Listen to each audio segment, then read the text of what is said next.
So what have you been up to, training wise, coaching wise? I think everybody kind of wants to know an update of the Wendler saga. Well, with we last year the London football team did incredibly well. We went 3 deep in the playoffs, and the funny story is I guess just got real loud. Is for the past 5 years or however long, we've had a incredibly run-heavy offense. We run the old school wing T offense, and I don't know why, but last year the first 2 games we went to the more fancy spread offense, and we lost both games. What do you mean went to the more fancy? You guys went to that? Yeah, so we disbanded everything we did and went to a pass-heavy offense. We did almost all passing. Mm-hmm.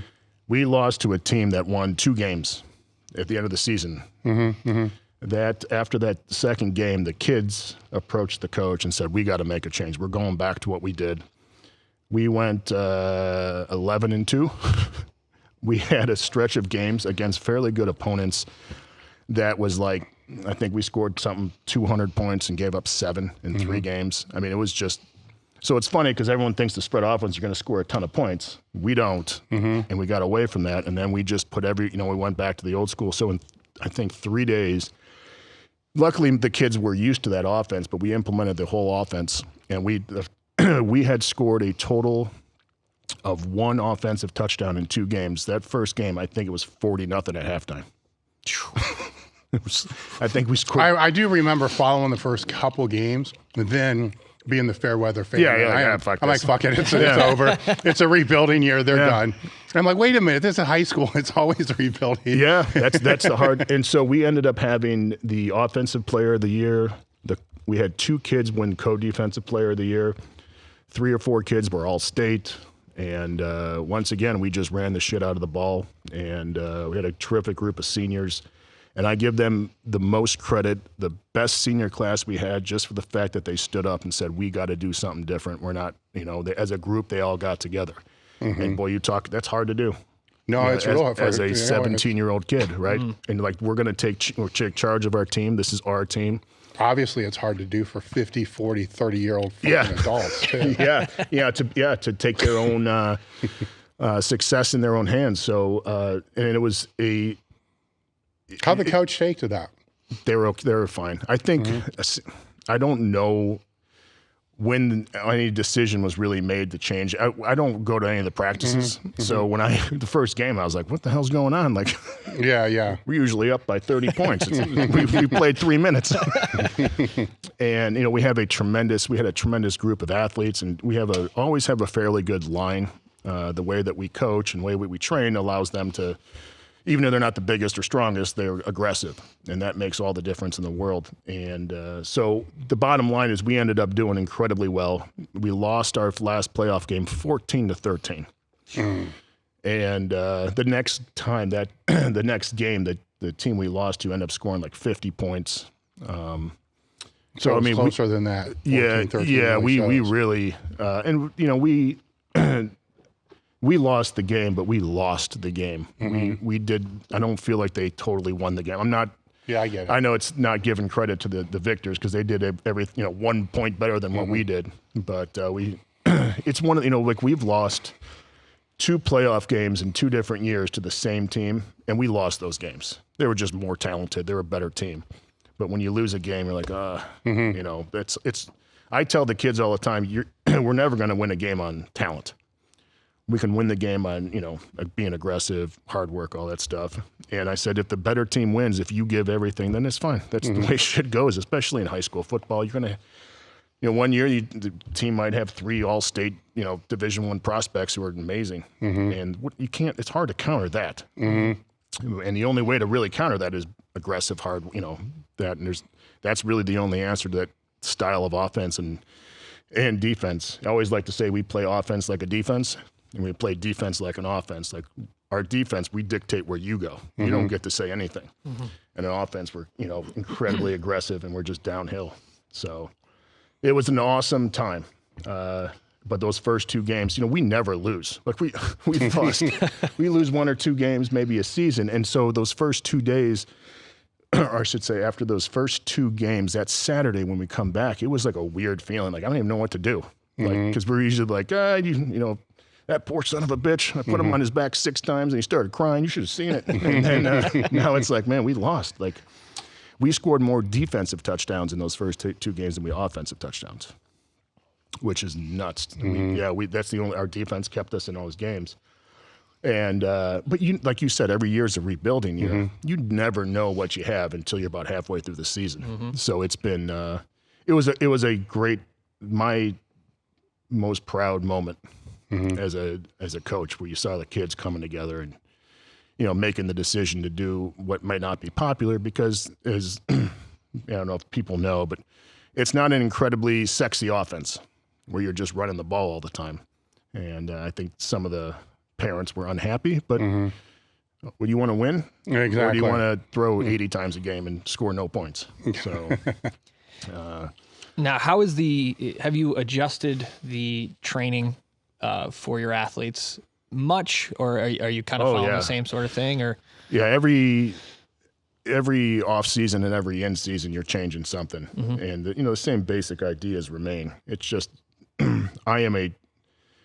hopefully, I know I am a better coach than I was 5 years ago.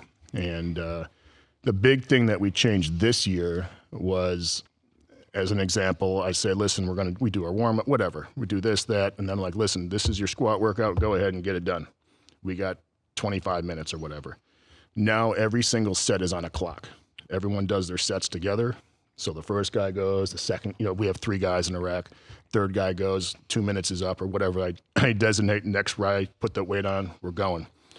And it's like the old speed sets almost, but imagine we had a clock going. And what this ended up doing for us is, one, you know, I'm sure you guys can understand this. It's always the weakest guys who take the most amount of time to get their shit done. And that's the strongest guys who will take, you know, 15 minutes or whatever.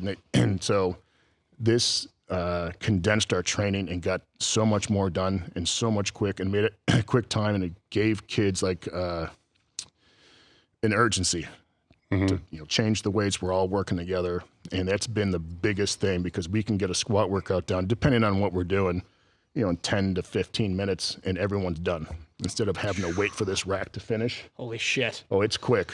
And So each rack is on the same clock? Yeah, I'm monitoring. I got, you know, I bought this watch like 3 years ago, and I was like, how many times do I use a watch? I use it all the time, every day.